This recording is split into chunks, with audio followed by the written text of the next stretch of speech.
بسم الله الرحمن الرحيم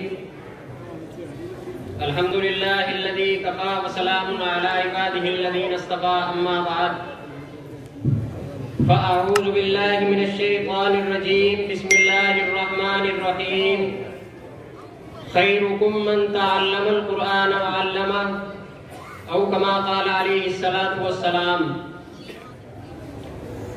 ہمیں دنیا سے کیا مطلب مدرسہ ہے وطن اپنا ہمیں دنیا سے کیا مطلب مدرسہ ہے وطن اپنا مریں گے ہم کتابوں پر برق ہوگا کفن اپنا معزز سامعین اعظام اور مہمانان ذی وقار اور طلباء عزیز، آج کے اس اجلاس میں میری تقریر کا موضوع بہت ہی اہم اور افضل ہے جو مدرسے کی اہمیت کے عنوان سے معنون ہے۔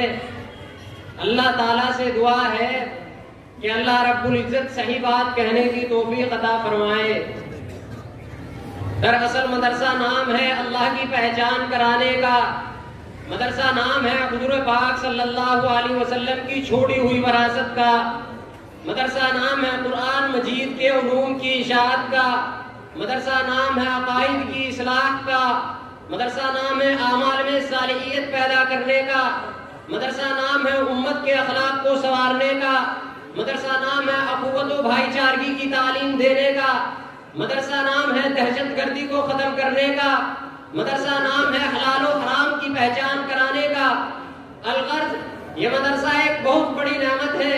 یہ مدرسہ 1450 سال سے لے کر آج تک متواتر بڑی آب و تاب کے ساتھ قال اللہ وقال الرسول کی صدائے بلند کر رہا ہے۔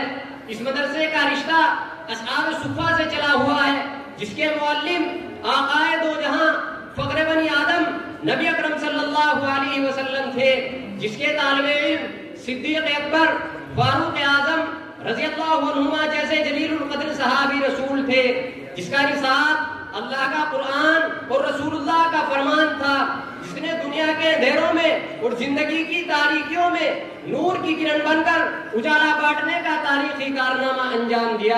امت کے ہر تقاضے پر لبیک کہہ کر سماجی و معاشرتی، تہذیبی و ثقافتی، تمدنی و اخلاقی ہر اعتبار سے اظہار و قربانی کا بے نظیر مظاہرہ پیش کیا۔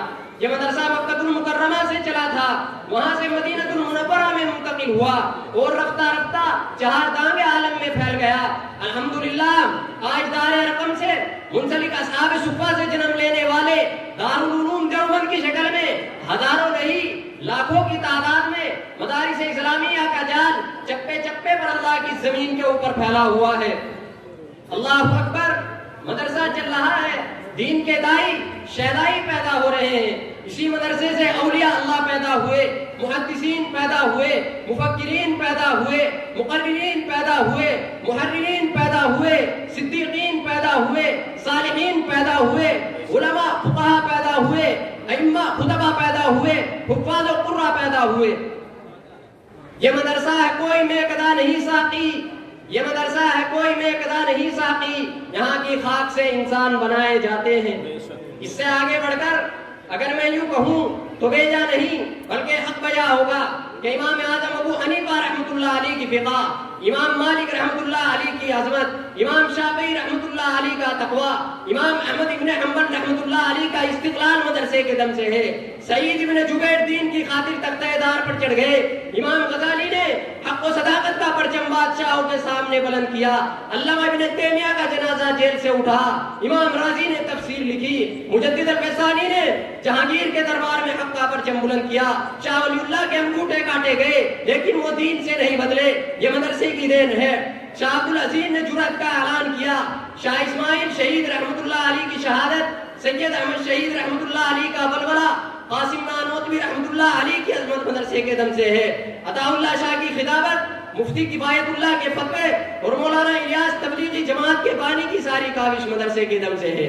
میرے عزیزوں، میں کیا بتاؤں، کہاں تک بتا سکتا ہوں؟ خدا نہ جاؤ اگر تم سے ہو سکے تو مدرسے والوں کی داستان تاریخ کے اوقات سے پوچھو، مدرسے والوں کی داستان بالا کوٹ کی پہاڑیوں سے پوچھو، مدرسے والوں کی داستان فرنگیوں کے برپا کیے ہوئے طوفانوں سے پوچھو، مدرسے والوں کی داستان چاندنی چوک سے لے کر خیبر تک کے درختوں سے پوچھو. مدرسے والوں کی داستان لاہور دہلی کی جامع مسجد سے لے کر لاہور کی جامع مسجد تک پوچھو. مدرسے والوں کی داستان عرب کے دبتے ہوئے صحرا سے پوچھو. مدرسے والوں کی داستان افغانستان کی سربلند پہاڑیوں سے پوچھو. مدرسے والوں کی داستان آسمان کے چاند تاروں سے پوچھو. مدرسے والوں کی داستان گلشن کے بہاروں سے پوچھو. مدرسے والوں کی داستان جیل کی سلاخوں سے پوچھو. مدرسے والوں کی داستان مانڈا کی اندھیری کوٹڑیوں سے پوچھو. مدرسے والوں کی داستان کالا پانی کی خطرناک گھاٹیوں سے پوچھو. مدرسے والوں کی داستان پھانسی کے پھندوں سے پوچھو. یہ تمام کے تمام مدرسے والوں کی داستانیں سنائیں گے. ان کے مجاہدانہ اور سرفروشانہ کارنامے بیان کریں گے اور ان کے خلوص و وفا کے نغمے سنائیں گے.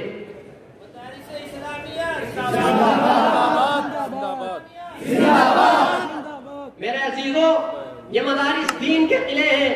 آج کے سنگین حالات میں ہم سب مسلمانوں کی ذمہ داری ہے کہ ان مدارس کو بچانے اور باقی رکھنے کے لیے ہر طرح کی قربانی دینے کے لیے تیار رہیں. اللہ تعالیٰ سے دعا ہے کہ اللہ تعالیٰ ہم سب کو مدارس اسلامیہ کی قدردانی کی توفیق عطا فرمائے.